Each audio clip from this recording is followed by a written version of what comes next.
Hello and welcome to a review of the LEGO soccer set, Point Shooting. This released in, I believe, 2001, but I'm not 100% sure.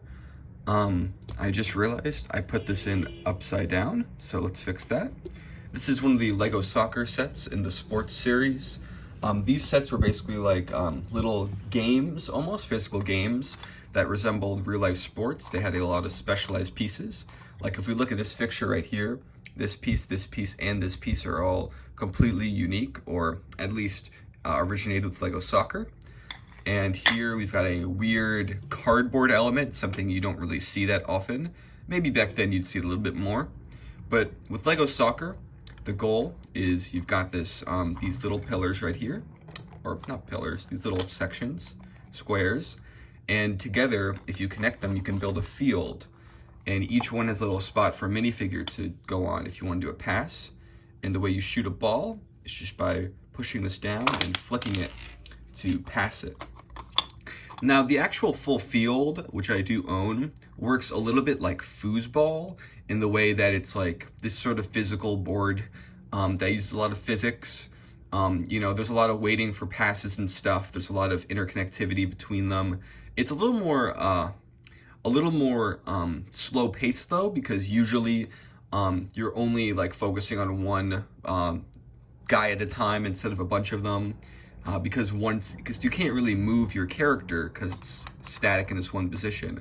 But it still is an interesting game. And this piece is sort of a it's trying to emulate being a goal, or shooting a goal. So that's why we've got this. We've got 10 points, 20 points, and 50 points. And I'll be darned, it's actually pretty difficult to get in the holes. Or maybe I'm just really bad at shooting. That could be another one. It's kind of hard to do anything besides like a super shot. And I can't really tell how far they want you to be. So let's try to get into the 10 at the very least.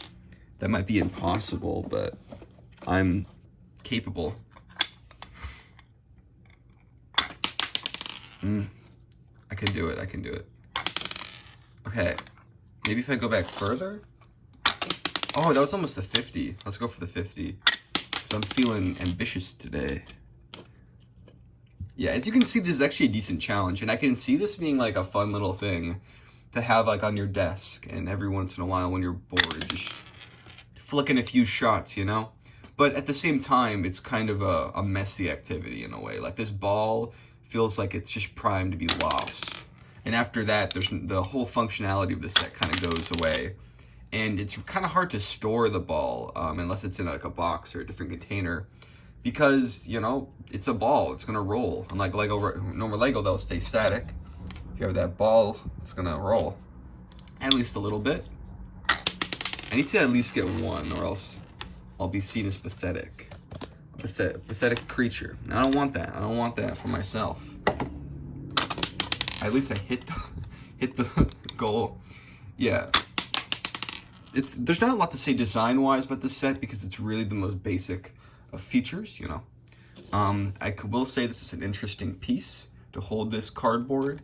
It might be the same piece they use for the same width they use for like gates or garages and other stuff like that. So it doesn't fit perfectly in there, but it's good. It's not like it's gonna fall out or anything. Yo, I got the 20, let's go! Okay, I've proven myself, but it's actually really fun to do this. I don't know, it's addicting. I guess if you shoot 1,000 shots, you're bound to get one, right? Oh, okay, one more. I just went over. I'm too powerful of a kicker. Anyway, let's take a look at the some of the finer details of the set. The first one we'll look at is this minifigure who refuses to come out of here. It's kind of a double-edged sword that this connection is so tight. It's good because he's not gonna fly off if you have it in all the way, but it's bad because it's so hard to get him off. So I guess we'll just view the minifigure on here. He's in very new condition as with the rest of the set. I kind of like this sort of basic design. I believe this is a print before, but he's got an 18 on the back, which is kind of fun, and it's, I don't know, it's very simple, but it's super well done. There's no like opacity issues or anything. It's just a very basic Lego minifigure, and I don't know, I love having that as late as 2001. And these pieces, man, this is such an odd piece. This is like the weird shape of this, how it's not exactly a circle. It is meant to hold the ball around. It can roll all the way, and it kind of stays in place if you place it here, and it fits well within this divot. It makes it so that if you rotate this, it will also rotate. And it's just such a weird piece in general. Such an oddity. I have the instruction manual, which is pretty standard fare. It does have a weird pattern on the back. I'm not really sure what that's supposed to be. I guess there's a soccer ball there and some Lego bricks if you squint. Half graph paper though, which is very strange. On the back we've got all of the extra parts of the set. Not extra parts of the set, but instead of having like alternate builds, it kind of showed all this stadium being built up because all these sets can go together, which is pretty interesting. You've got some detail, some shots of the other sets, one of which I actually do have, this one, in fact. So we'll be taking a look at that eventually. And the field, which I also have, although it's a later version of it, the 2002 edition. So yeah, Lego Soccer was definitely, oh, that actually looks very cute. So Lego Soccer was a pretty complete feeling theme in terms of content. It had kind of, it kind of scratched a lot of niches. You know, there's the actual game part of it, there's the aesthetic part of it with the stadiums and stuff, and I feel like that's besides having like real life players, which a lot of fans would appreciate, I feel like it did a lot with a little. Here's the box art. It's really, really ugly. This is one of the ugliest Lego box arts I've seen for this era. There's so much wrong with it. First, I hate that the set itself, this looks like the back of the box at best, because this large arc seems to be taking a lot of the screen. Point shooting, the name of it is written in the most boring font ever, but the set number is in this gross 3D art. This Lego Soccer logo, while kind of cute, and I'm guessing is trying to replicate the idea of a soccer emblem like in real life, it just kind of doesn't make sense. And you got two Lego logos right there. This age graphic looks bad, and I don't know if this was definitely not taken in real life, but the Photoshop it's fine. It's just not up to the standard I expect from Lego of 2001. It does go into the side though. You get that double Lego logo, which is kind of funny. Triple actually. Yeah, I got the pattern on this side. Not a lot going on. I like how if you open this up, you can get extra art and you get double Lego logo.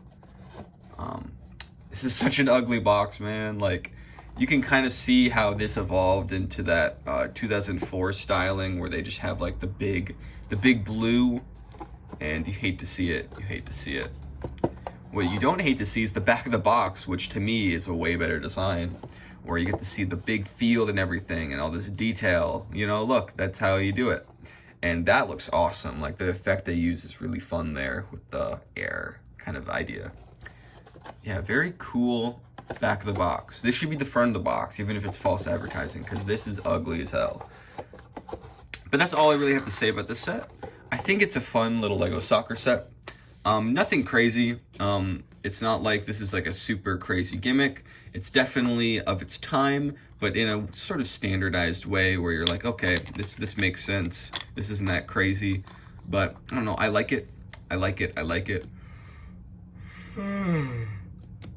It's a fun set, and I'm happy to have it in box, even if the box is really ugly. Goodbye.